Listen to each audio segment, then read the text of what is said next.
isn't it great that we could be here today and play bass for everybody? Absolutely. It's so absolutely, positively wonderful that we could play. However, you won't be articulating in any theory lingo. It'll be hard for me and you to talk about theory since neither of us know a damn thing about it. Right, which is why it's good that I should be interviewing you on this occasion. Yeah, but see, we know about a lot more other cosmic things that are floating around in the universe and in this very room today, things that are circling around, that hopefully we'll be able to be vehicles for these things and let them come pouring through our nostrils today. I think what you and Chad did earlier was very guttural. It was good. Well, you know, Chad and I were just jamming earlier. This is a spontaneous jam thing, and this is the type of thing, and that's what my playing is all about as a bass player, is just about jamming. So whatever the vibe is in the room, or whatever, if I'm like upset because somebody hurt my feelings, or if, you know, I'm thinking about the Makeup Girls or something like that, then it might completely change what I play that day or that minute. So, you know, everybody knows that that jam that we just did is very spontaneous. And jams, sometimes when you jam spontaneously, sometimes it's going to be an amazing, genius, cosmic, beautiful, liquid, you know, a comet with funk warts on it falling from the heavens. And sometimes you could just have a head like a stale marshmallow that somebody left out, you know. That was, you know, that didn't even never made it to a stick to be roasted in a barbecue. Was your father a musician? Well, not my real father, but my stepfather, Right. who raised me, was the first person to really expose me to the true magic of music. And what was some of that stuff that you got into earlier? The first thing that I got into, well, he was a jazz musician, and he plays the upright bass. And he just played hard bebop jazz, you know, the jazz that was real popular with guys like Lee Morgan and Hank Mobley and John Coltrane and Charlie Parker and Dizzy Gillespie and Miles Davis and people like that. And, you know, he played that upright bass like boom, boom, boom, boom, boom, boom, boom, boom, boom, boom, boom, boom, boom, boom, boom, which is a style which I, you know, that I admire intensely and that I can't play, but which is something that I'm attempting to learn to play. Actually, yeah, last time I was over your place, you had an upright bass. Yeah, I got an upright bass. I'm about to begin studying, and then perhaps I'll be able to elaborate further on that style of bass. But anyway, that was what I saw him play as a child. And him and all his friends would come over, and they would jam at my house, and my mom would cook food, and they would just play the day away. They'd play all kinds of jazz standards and just jam out. And as a child, my reaction to that was to, you know, roll on the floor in hysterical laughter because it was such a beautiful thing. And I think that was the first time I was really touched spiritually by music, which I'm sure had a great influence on me ending up being what I'm playing, you know, that I'm a musician and everything today.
What are some of those records that you're referring to? The first record that I ever got, which was Louis Armstrong and the Hot Five. And aside from the fact that there was a song on that record called All That Meat and No Potatoes, which I used to just walk around singing all the time when I was a kid, and it went, all that meat and no potatoes just ain't right like green tomatoes. It had Louis Armstrong, who was probably the greatest musician that ever lived. And I remember I have this distinct memory of when I first started playing the trumpet, before I started playing the bass. And of course I wanted to be as cool as Louis Armstrong, and still my whole life is based on one day perhaps, approaching the level of cool of Louis Armstrong and, aging with grace and dignity like he did.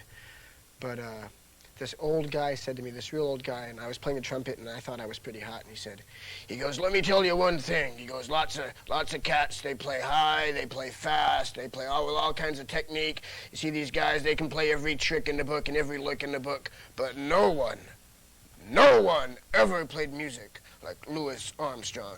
And he was completely right. And that was, a big important thing for me. And that was the first record I ever had. And then from then on, I just started getting all kinds of records.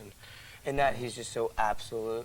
And that every note is just pure, beautiful music. The thing, a great musician plays one note, and it's a beautiful thing. And one note implies that if he wanted to, he could play 10 billion notes. But, just one simple note is a beautiful thing. Right. One time a friend of mine went to go see Thelonious Monk play, the great pianist Thelonious Monk, and he was playing Carnegie Hall, which is really a prestigious gig for a jazz musician, and he came out and everybody was there and they were all excited, and Thelonious Monk came out, and there was a big grand piano with a pot of flowers on it, and everyone was there in their hoity-toity suits and ties and stuff, ready to see the amazing Monk do his thing. And he walked out, and he just slammed the potted plants into the piano, let the lid slam shut, and just went bang, and played one note and split. And that probably would have been the greatest concert ever. I wish I could have seen it. Just that one note. Yeah, just that.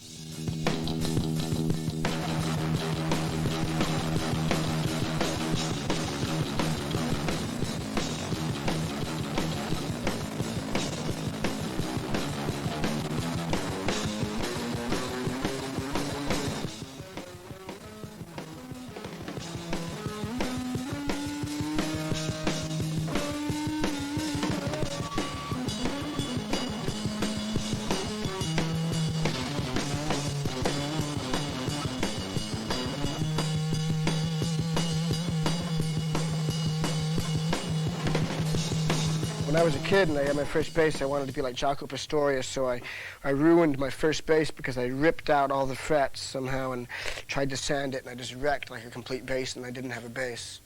But I gave up trying to be like Jaco Pastorius. Like as far as my influences as a musician, they are, I've never tried to be like anybody, but I just I don't want to imitate anybody or be like anybody, but I want to be open to everything. Right. And so, as much as I can dig, like somebody who would do something like this in a song,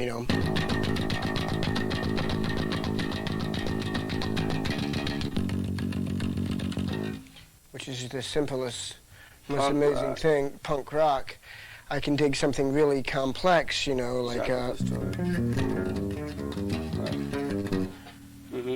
And there's all kinds of, I'm kind of being awkward, but what I'm trying to say is that I just love everything that has any soul in it, whether it's the simplest punk rock thing or the most complex jazz thing or the deepest, dirtiest, greasiest funk thing. What kind of equipment do you condone and use in your... Well, I love this Music Man bass because it's a nice, simple bass, and it feels really good. And for, doing the thump thing, the funk thing, this action...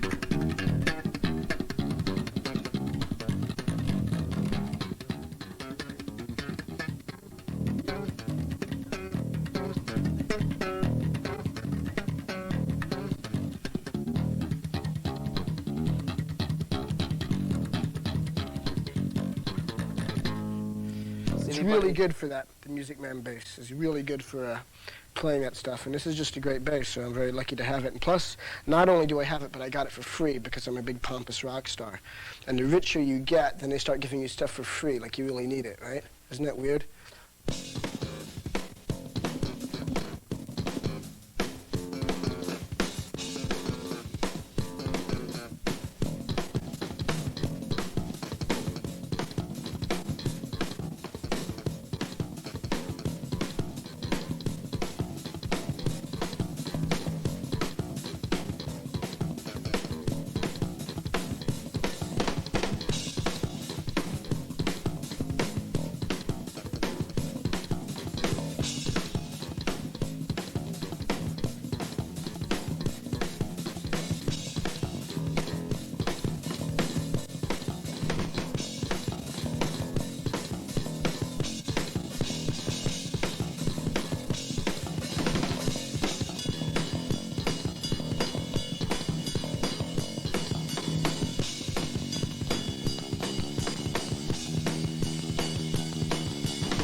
But, you know, I don't think equipment really matters at all. I think equipment is really meaningless. I mean, it's nice to have stuff that you like, but the thing is, if you can't feel something with your fingers or with your heart, and if you don't have anything to say with your instrument, then it doesn't matter what you have, you know. So, you know, kids that want to play music, if they can't afford to go and buy, like, the big, fancy, expensive thing, it really means nothing, because if their heart's in it and they dedicate themselves to the instrument, they'll be better every time than the lame-o with the fancy pompous equipment. rock star who gets the equipment for free. Yeah, that could always be better than me.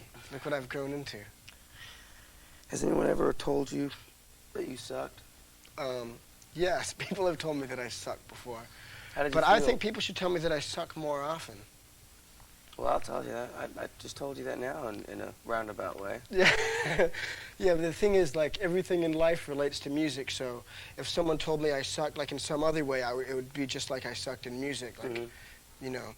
So, you know, like the first time I did I did karate when I was a kid, and I went to do a flying side kick to break this board, and I fell flat on my face. I did it about 3 times in a row in front of all these Boy Scouts in a Boy Scout jamboree. I was really upset.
Envelope filter. The coolest one was used by Bootsy Collins, and it was called a Mutron. And, you know, but he had the whole space bass, and plus he had his secret special cosmic brain twirling around in an unbelievable liquid paste through his whole body, so he could do anything he wanted.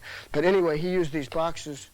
I used this envelope filter to try to get that kind of funky sound. It's sort of that underwater sound, that funk sound. Didn't you play the Mutron on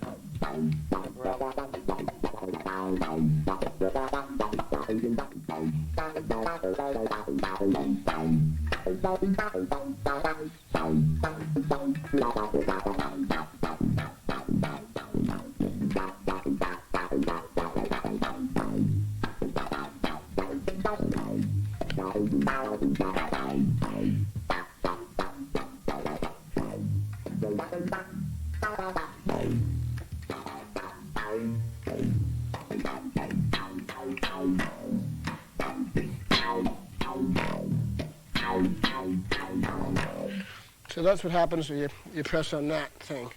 That sounds The great. envelope filter. It's a funky thing. So, what you were just You have to be doing there- loyal to the funk, though. If you're going to play funk, you have to be completely loyal to the funk. If you ever water down your funk, then you might as well not play. And if you're going to play at all, you have to listen more than you play, because if you just play, you'd be the coolest guy in the world. You know, you can play like faster than Al Di Meola and do it with only one pinky. And if you don't listen to what's going on around you, then, you know, you might as well just shut up. A little philosophy there. What you're doing here is stream of consciousness. It's improvisation. That's all I know how to do is improvisation, because I can't read music at all. Understood. And I don't know anything about, you know, all the letters and the numbers and stuff. So all I can do is spontaneously improvise. And So go in those of different us fields. who are watching this and do read music but would like to learn to expand our mind in that spontaneous realm of fleadom. Well, you have to expand your mind in spontaneous improvisation, the only thing that you can possibly do to be good at it, besides listening to lots of good records, is to, as far as expressing yourself, is just to always be true to yourself and true to your own emotions. That's the only thing that matters.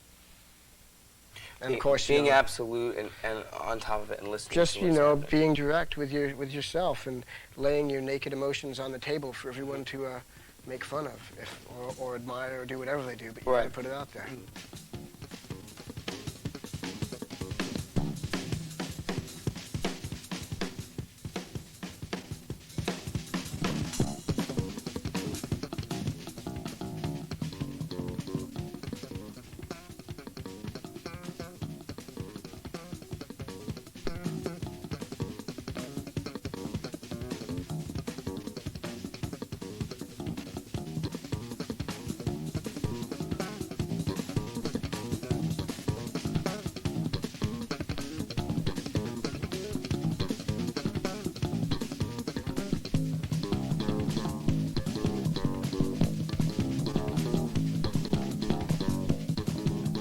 I used to play in this punk rock band called Fear. It was one of the first bands I was ever in, and almost all of the bass lines and all the songs were just complete simple punk rock. You know, it was just all like, you know.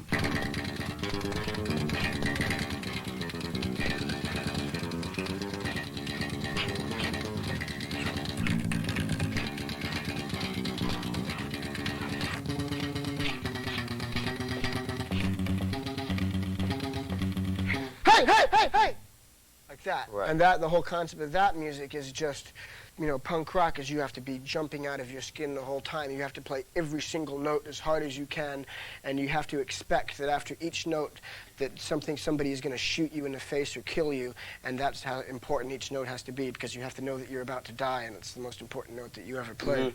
So It's an absolute yeah, conviction. just the, you know, purity. You have to be as convicted as like a Japanese guy, an intense Japanese guy that's about to commit harikari, you know, and he was really taking destiny into his own hands and killing himself because he wants to be so pure. He wants to die pure and die as himself. So that's the purity you have to have. So then anyway, so that punk rock thing, and then you getting into a, then I got into funk. I mean, I was always into funk, but you know, people like Bootsy Collins and Larry Graham and the Meters and Sly and the Family Stone and, you know, just all kinds of, there's so many great funk that I'll always leave out some of the best ones, but, you know, so just that funk groove. George Clinton. Yeah.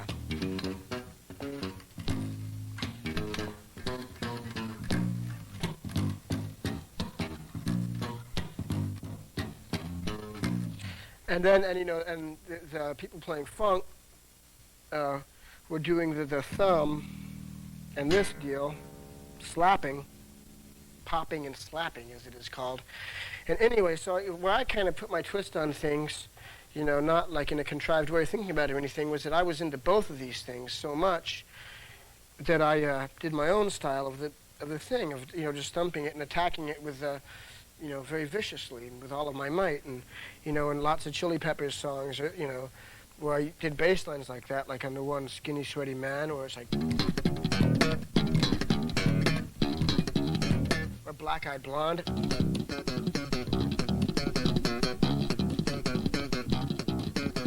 Or Get Up and Jump. Yeah.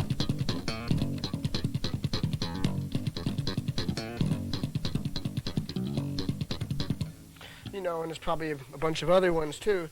So, but that's where that kind of comes from, is just loving funk, but also understanding that punk rock intensity. And I don't think anyone can be a good rock musician today unless they can relate to punk rock, because it was such a, just completely changed the face of rock music. And there's a lot of rock musicians that kind of like ignored this whole era of music and never really got into it. And always, you know, if they don't understand it, there's always something missing.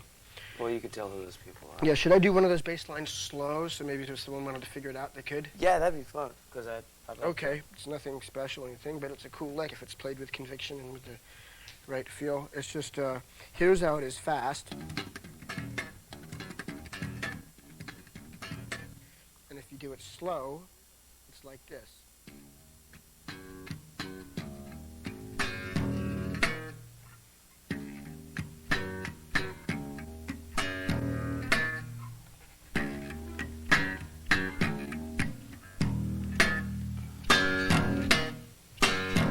So that's how that goes. And that's the deal with the fast popping thing. What was that last song that you were playing? Get Up and Jump? Yeah, Get Up and Jump. Let's see that slower. Let's hear it fast first.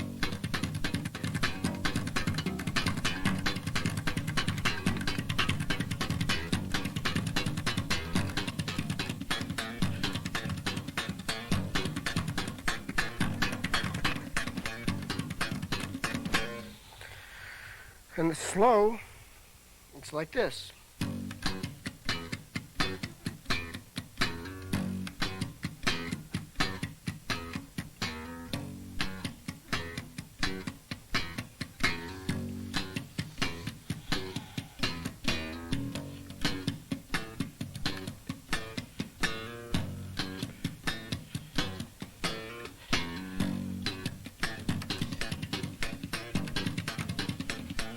Make it look so easy. I have a question. Here's a good question. Do you write, for instance, that get up and jump, did you write that slow and then just sped it up? No. Well, I don't actually write anything because I don't do any writing. I just come up with grooves. But no, I just started doing it. I just did it fast. And it sounded good. It's something that me and Hillel used to do, you know, who was such a huge influence on me. Hillel Slovak, who basically gave me my whole insight into the string instrument, playing the bass. He was so important. But I don't know what else to say about the popping and slapping thing, except that, you know, I think that Kim Gordon from Sonic Youth said it best when she said that, you know, there's all these guys in bands now doing this macho bass funk slapping thing, and I don't really like it. And I have to kind of agree with her. I think it's kind of getting played out, you know, and instead of being like an art form, it's kind of becoming a macho jock thing. And, you know, that's pretty an insensitive, lame way to be, you know. Not that, sports is always about macho jockism, because sports are beautiful art forms, but, you know, as far as the bass playing itself, yeah, it can be a lot of... kind of exploited. The main thing to remember is when you're doing this,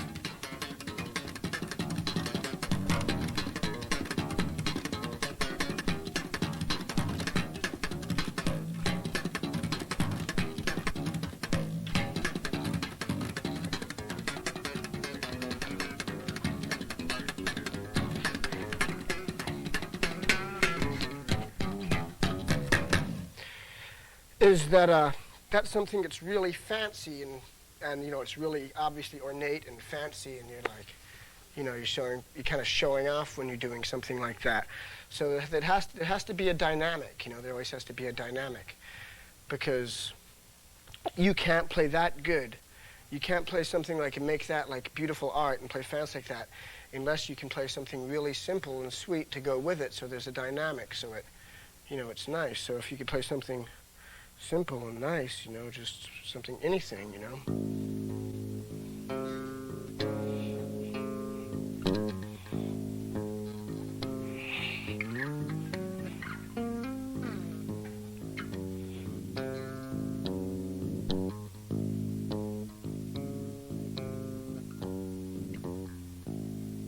If you can't play something simple and beautiful next to something hard and fast, then neither of them, you know, will ever have the full impact that they should have, and neither of them can ever stand up and be their thing. And so, anyway, to be fancy like that, and to be a bass player, you know, you have to make sure that you're not a victim of a guy who's all flash and no smash. Because to be all flash and no smash is to you know, to not be a good musician.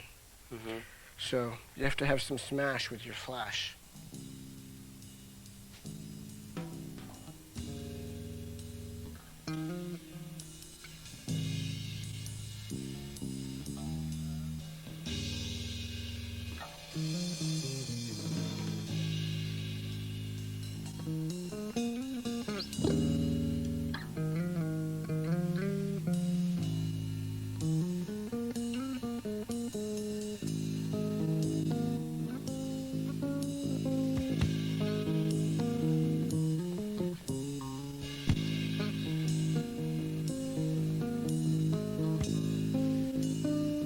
Do a Red Hot Chili Peppers concert, for me, you know, it's such a physical thing.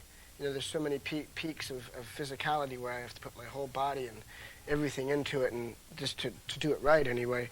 And so I need to get the physical thing happening and get my muscles and everything really warmed up. So what I do is I just do these exercises that just get me warm, and I was taught to do exercises by Spit Sticks, who was the drummer in Fear, who taught me that it's really good to warm up, and then you can play hard and fast for a long time and not cramp up or get tired or whatever. So I just do really simple things to warm up. I start real slow, And I just do these major scales. Do, re, mi, fa, sol, la, ti, do. I just go up the neck doing that.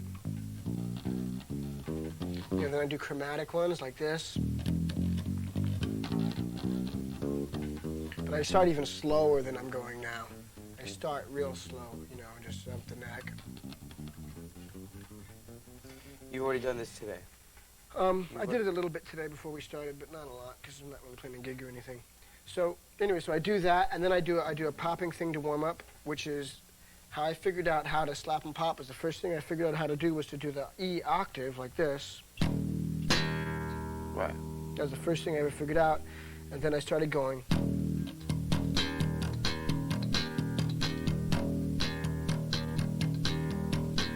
And then I started doing it faster and faster. Anyway, so what I do to warm up, I go like this, up and down the neck.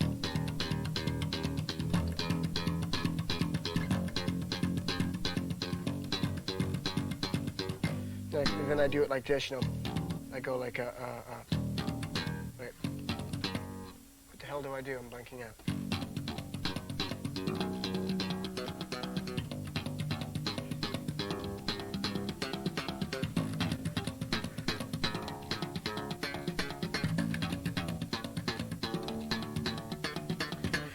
And so I do the warm-ups, you know, and I start playing slow, and I just get harder and harder, and I do it for about 45 minutes. And then I'm really warmed up, and I feel like then I don't have to worry about the physical aspect of playing getting in the way of whatever I want to do. Can I see the particular pattern again? It's the right hand slower. Or the right hand. So that they can...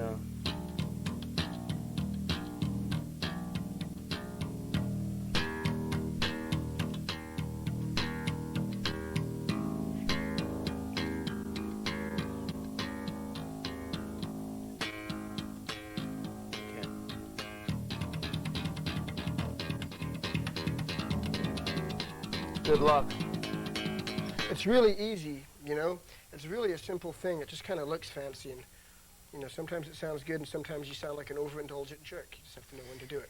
Takes a lot of practice and hard work, but like you say, it's easy. Yeah, but I mean, you know, nothing that you play can ever be. You could never play a single note that's good if you don't have lots of love in your heart for things that are pure and beautiful. I mean, even if you're like a guy that's not pure and beautiful himself, or a girl that's not pure and beautiful herself because they've done things that they've lied to themselves or lied to other people, and so their soul is not as pure and as happy as it could be, if they just actually have a true love in their heart for things that are really, you know, righteous, and they're not mean or cruel people, and they mind their own business, then they can be a good musician. But unless you're all of those things and you know, you have love in your heart, you can't play good unless you have real love in your heart. T-Bone Burnett once told me, you know, T, that the word that we all need to remember is generosity. That's right. And you have to be generous to be able to play. Band, yeah. Well, to play in a band, it's like, that's why I even feel silly doing this thing and saying, you know, look, I can play bass and I'm pretty bitchin' and I do this and that, because it all means nothing if you can't get together with other people and play to other people, with other people. And that's the whole thing, is listening to other people and playing with other people. And you can't ever listen or play with other people unless you love them, unless you have like really true, sincere love. It means nothing, because you can't even be angry and have true hatred, which is also an important thing to playing, unless you have real love. So that's the deal with that.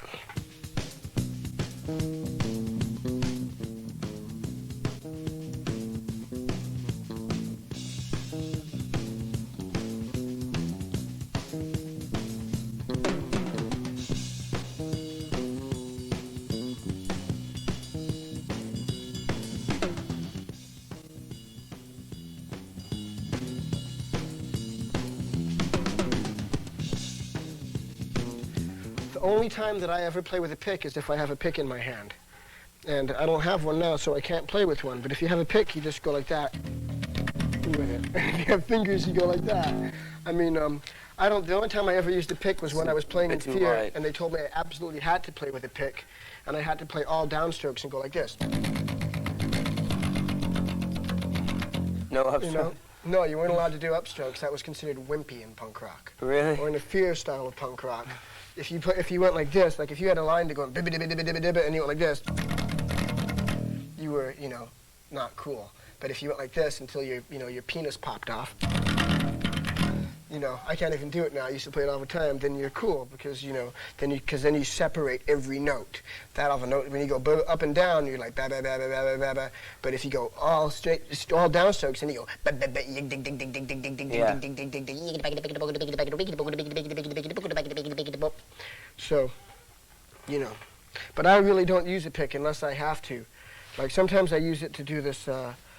Once in a while. What did I use it for? A thing that was really cool, and I probably can't even remember it. It was just like a...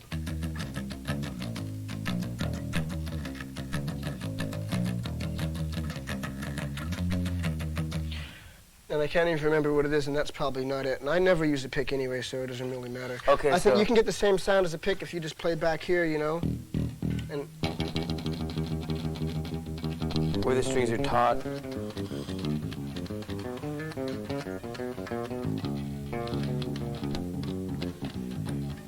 I have to admit, I do like the sound of a good hard pick on a bass every once in a while. So a lot of my favorite bass players used picks, used picks. I mean, there's some people like, I think the guy in Fugazi, Joe Lally, who's such a great bass player, he plays these really cool, like big, warm, round-sounding, almost reggae-like bass lines, and he uses a pick, and it sounds cooler than hell. So, it doesn't really matter if you use your picks and your fingers. I mean, if you have something cool to play, then you're going to play it, whether you beat your shoe on the bass or something.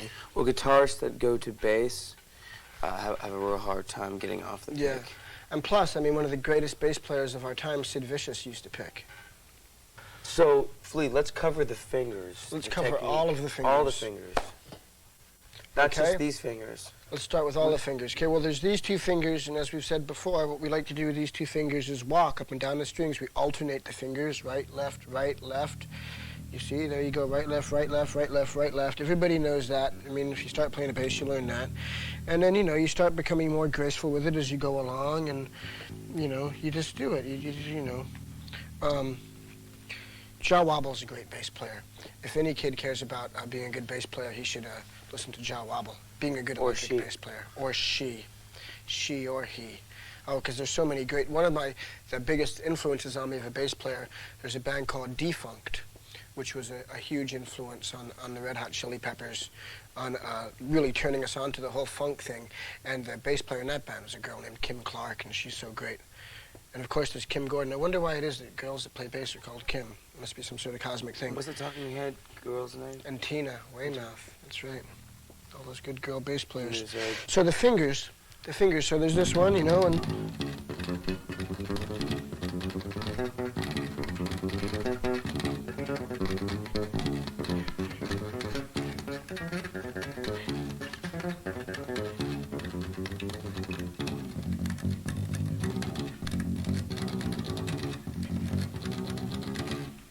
Are there any exceptions where, would you ever go, is it always left, right, left, right? I always do it left, right, because it seems to be the most convenient way to do it, and it's just the way I always do it. I don't know. But I'm sure there's other ways to do it. Like I say, some people use all their fingers. And another thing is to use you can use your thumb, which I do once in a while. I'll be like, use my thumb and these fingers and...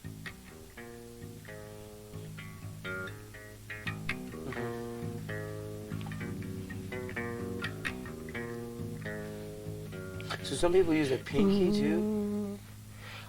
Probably. Wow. They probably do use their pinky. But some guys are just so slick when they use all three fingers, and they can just go whenever they want. These crazy guys. Fishbone? Norwood? I heard the greatest Norwood bass lines the other day on the new Fishbone album that they haven't made yet. Norwood's such a great bass player. But, and okay, so the plucking thing, and also, you can use it like kind of, I think it's called arpeggiating if you play, like that, and...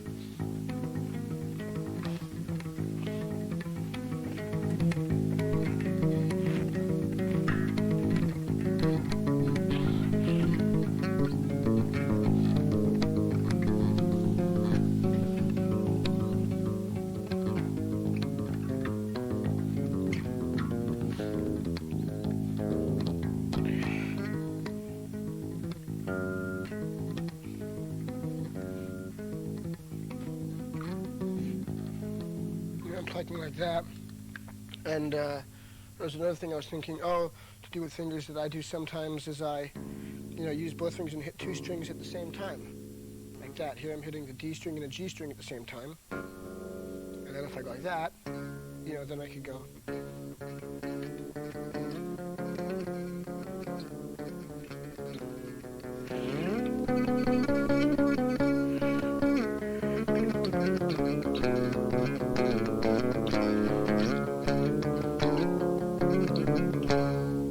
See, I don't know, that's some kind of Indian or something kind of Middle Eastern mode or something or other. But, I'm just hitting 2 strings there and using the open string. And using the open string is always nice, if you're playing, like I think earlier when me and Chad were jamming, I was doing something like using the D open string, like I was playing this fast popping thing in D, like something like that. And if you hit, and so you know that I'm playing in the key of D, so that whole D open string, you can always kind of slip it in there and just, pull off the open string like.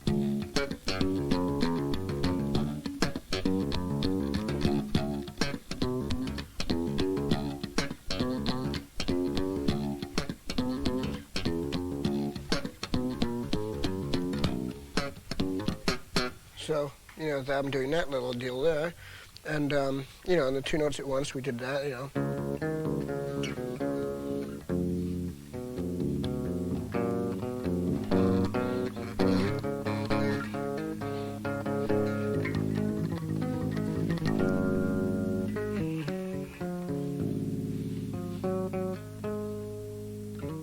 Feels good.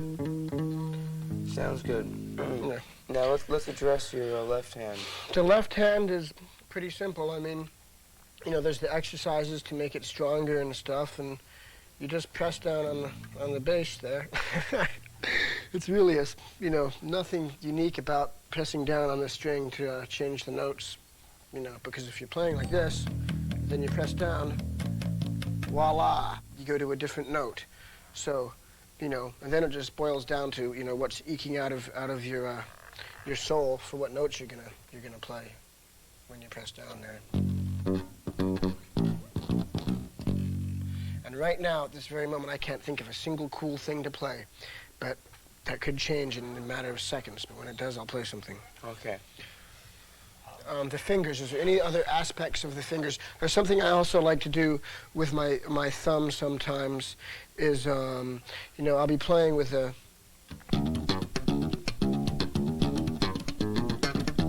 we're doing something like that, and I'll just start hitting it like that, It's like, a punk rocker with a pick, he might start going, he would go like this,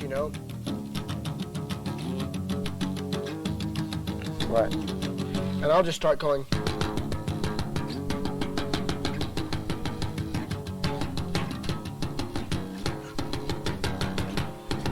And just hit it, and you could either hit 1 string with your thumb like that, or you could hit 2 strings, or 3 strings, or 4 strings.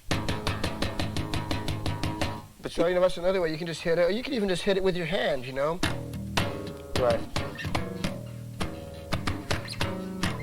The attack then is really on the release. It's about, you won't get that sound out until it's the release. Yeah, well, you got to hit it, and you just got to hit it. I mean, if you just keep your hand there, then you're going to be really crazy, and you're going to go. Exactly. But that's a great sound in itself. It is indeed. I could sit there all day and just go like this.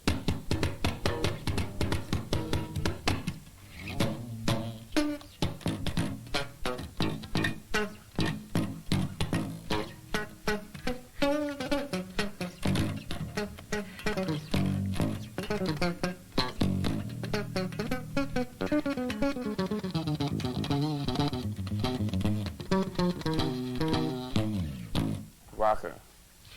Rock and roll. Rocking chair syndrome. Okay, a rocking chair.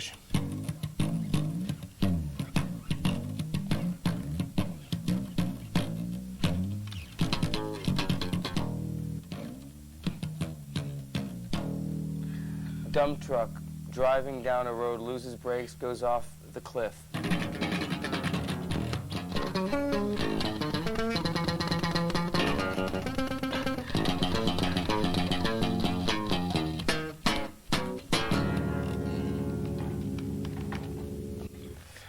manic woman tripping on the umbrella.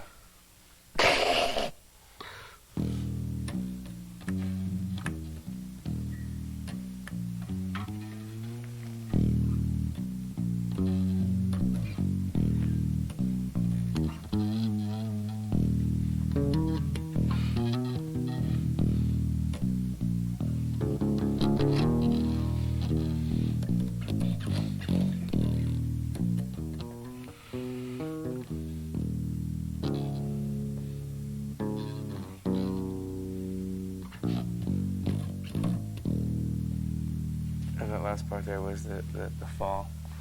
That was just the solemn, manic woman just tripping on her umbrella. Okay. Clara goes to see the ducks at the pond.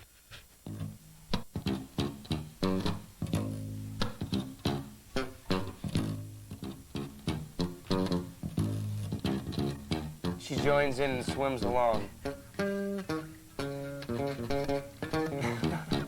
There's Clara swimming. I can see her now.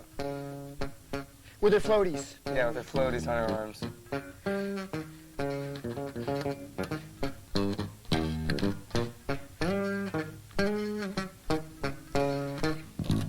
Clara going to the tattoo shop to get a tat like her daddy's. No!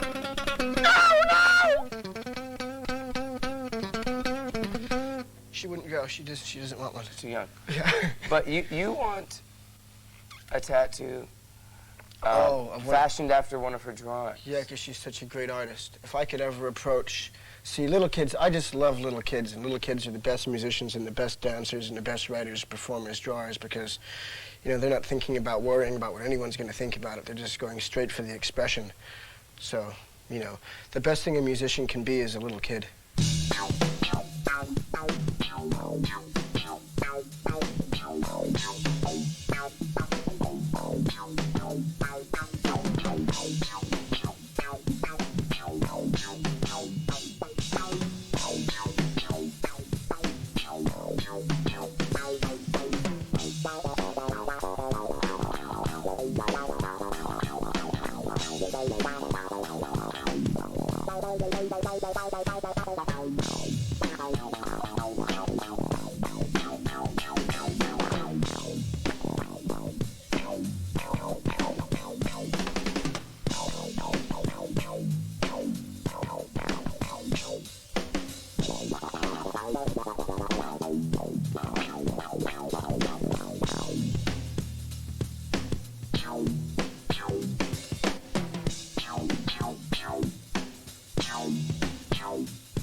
I think that the Indian guys that play sitars and stuff like that, they do it all the time. Like they have a droning note and then they play a melody. Right. So it's the same thing of just droning and then doing something on top, you know.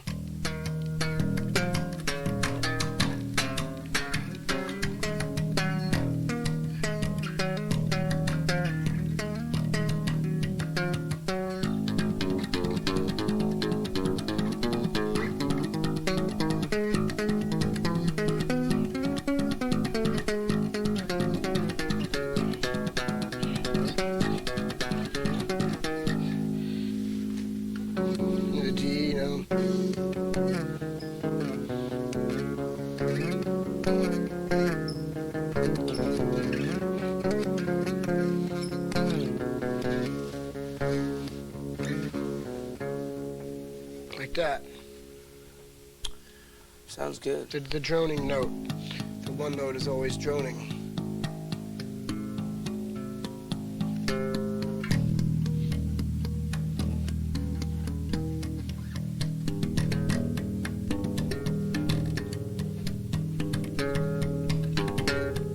Cool.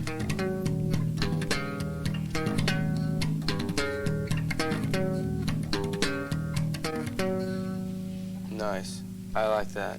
Thank you. I like that syncopation a lot.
I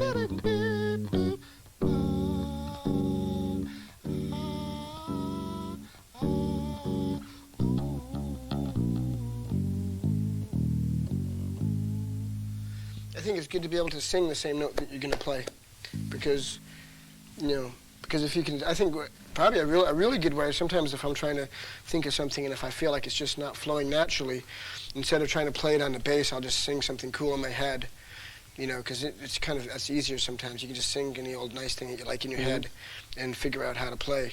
You know, that's just like learning something off a record or something if it's already there sitting in your head for you to copy.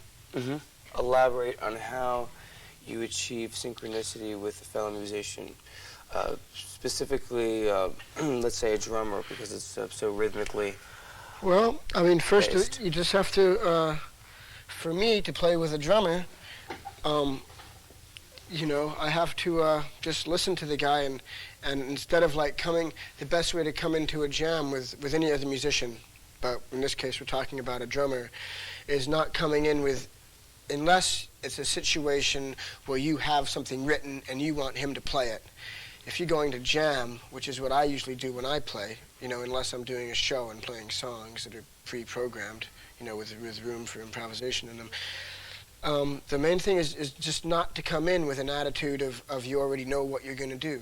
You have to come in and be open and listen to what's happening in order to fully, you know, create the telepathy that you need to have with another musician in order to improvise with him. And if you're me and you're jamming like me, if you were me, you're pretty ignorant about a lot of things about music and you don't know a lot about chord changes and stuff like that. So you just kind of, you know, jam on you know, modally and you just do what you can, you know.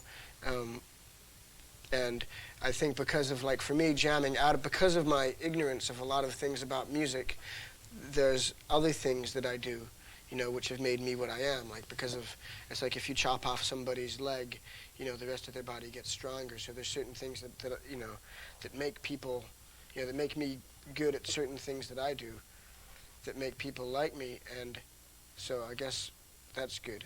You know, I mean, anything is good if you do it with commitment. But you know, the more, I'm just saying, because I know so little about techno things in theory, it doesn't mean that that's a good thing.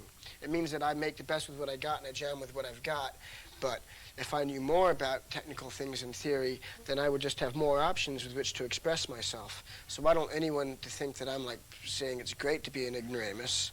I'm just saying that that's what I am. So I just do my very best with what I've got. And you've done that too. Yeah, but I would love to learn, you know, other things about music. So well, I that's could do where other I'm at things. right now musically too. I just want to understand the universal language, you know. It's Yeah. like math can articulate. Yeah, so the you can. scientific world. And, Exactly. you know, it's a language. Exactly. And I say, above all, just don't be lame. Be true and don't be lame.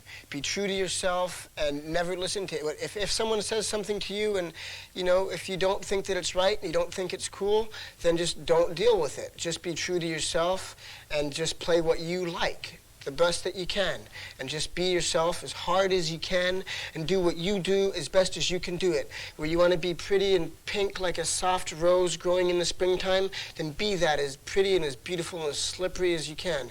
And if you want to just be like the biggest, ugliest monster that scares everybody away, do that as best as you can. If you want to be a clown in the circus, be a clown in the circus.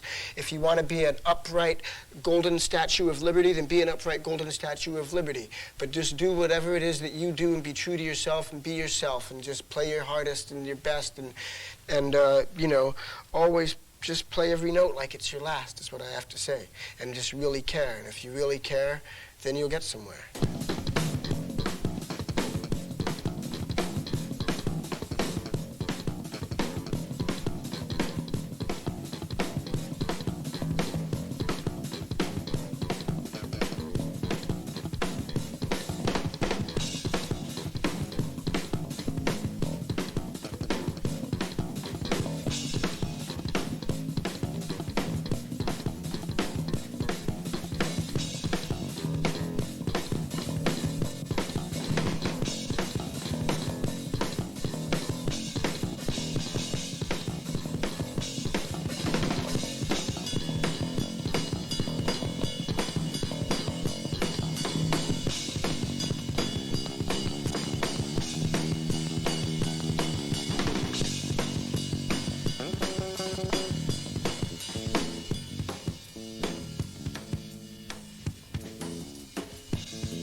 During the week, Dennis Quaid and James Earl Jones on Good Morning America.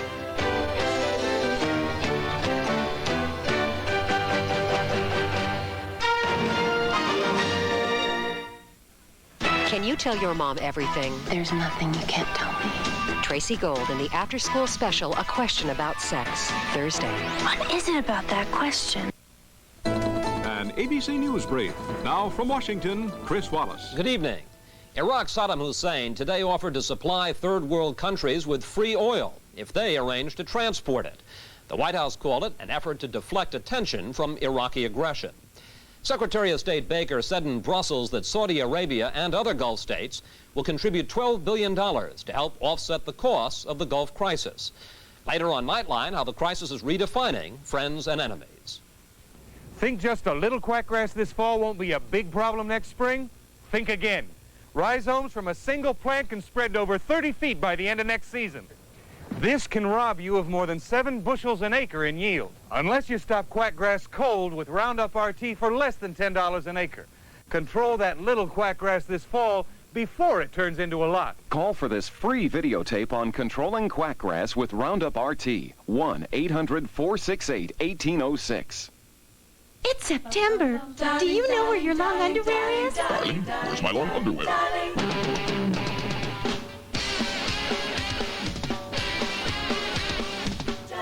Darling, where's my long underwear?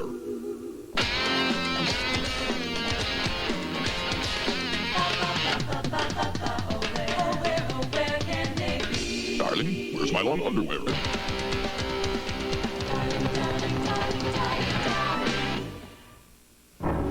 It happens so fast, it's almost over before it starts. Dayton's 13-hour sale. Starts Wednesday, ends Wednesday. Open.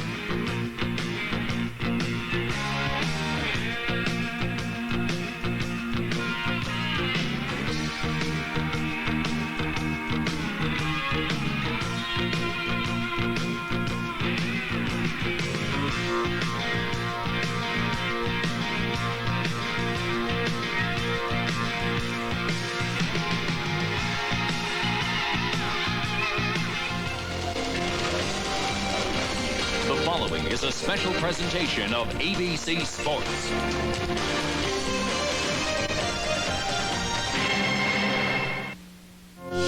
It's been 20 years of primetime football that has thoroughly entertained us. Since the year 1970, Monday Night Football has presented 332 regular season games. We've seen the best, the worst, and a whole lot in between. And this game is underway on ABC. There is Joe Washington. Oh, man. How can it happen? Look at that agility. Racing Slaughter spins, stays on his feet. Going for Golden Rippers, and he won. Oh, beautiful catch. And Dickerson's huge night continues his fourth touchdown.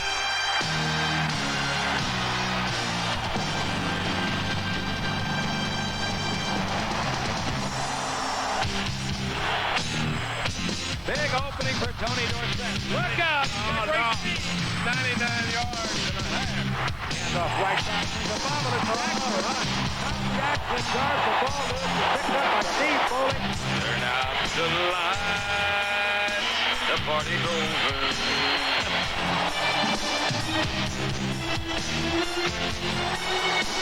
O.J. Simpson gets the call. Look out. That's what they gotta do.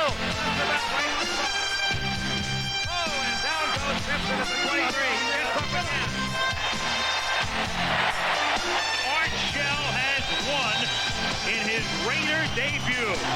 And Bo Jackson to the 20 and out in front. And only one man to beat. And there goes Bo. And nobody catches Bo. Touchdown.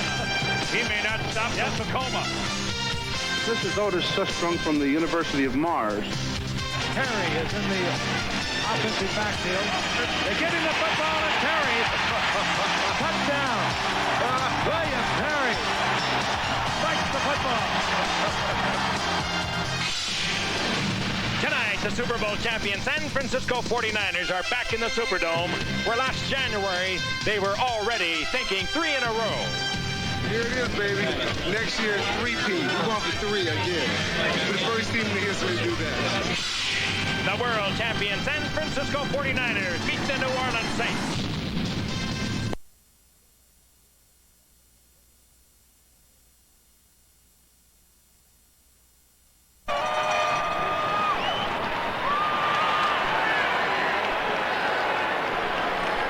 Toronto offside. Winnipeg will get a chance to reload and do it again. Offside. Toronto number 70. First down.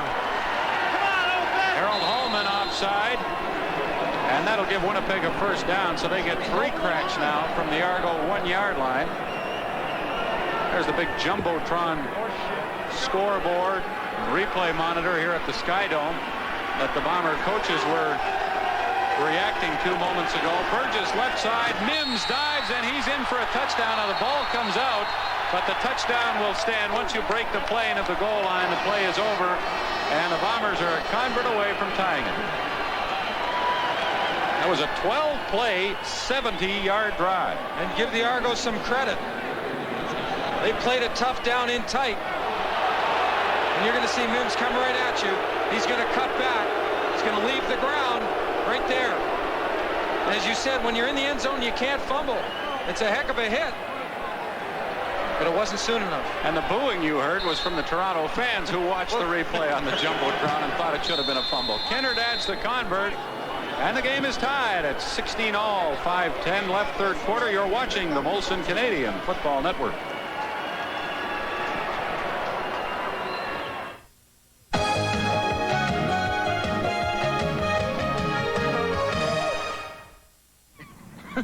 Hey guys, check this out at 2 o'clock. Oh yeah. Well, there they go. Try to find out. Oh well, they're married. They have the ring on her finger. Maybe not. Oh, that's not her. All right. Send that guy right into the water. What kind of girl? A frisbee player. Nice throw.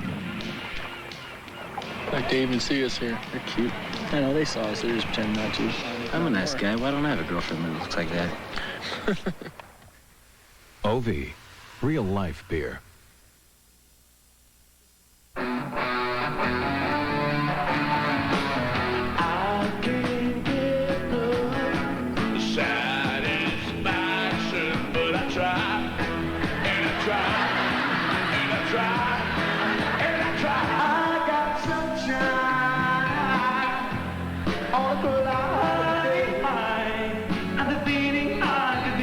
Andre Philippe Gagnon at the Centennial Concert Hall, September 10th to 12th. Tickets at all Ticketmaster outlets.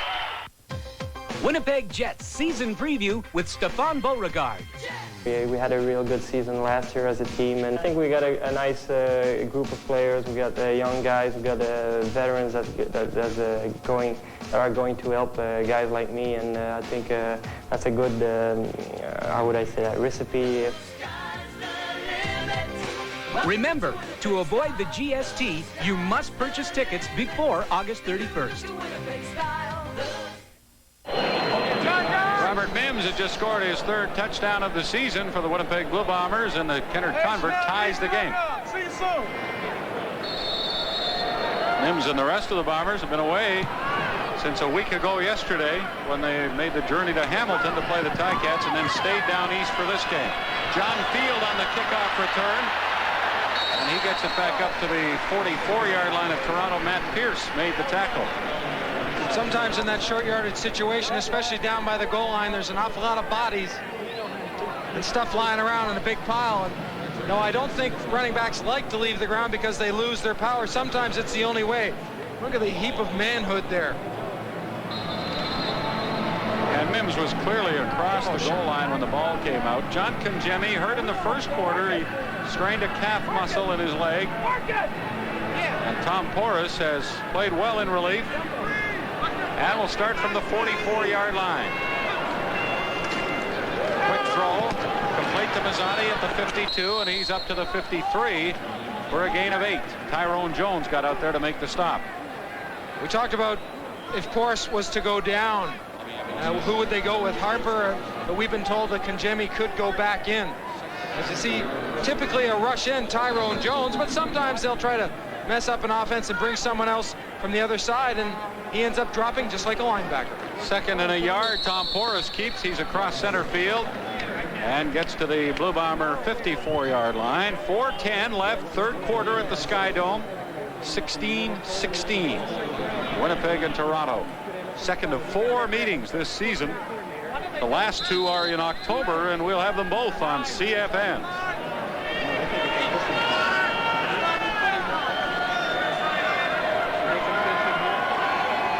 With the no-huddle offense, Porras, first down pass, complete to Clemens, and he gets away and adds 4 yards. Ty Jones had a shot at him, but we're seeing why Don Matthews refers to Mike Clemens as the key to the Toronto offense. Bobby Evans, the rookie corner, number 12 for Winnipeg.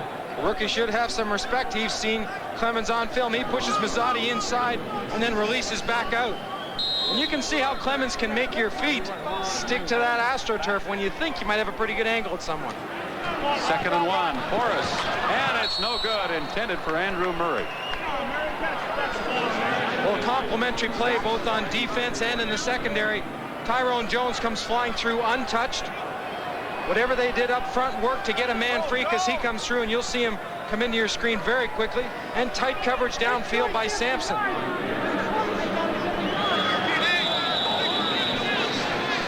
So it's third down and a yard. Argos, and they'll go for it at the Bomber 46-yard line.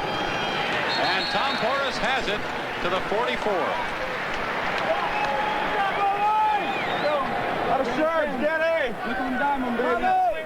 Impressive record Don Matthews has. 7 straight years he was with teams in the Grey Cup with Edmonton.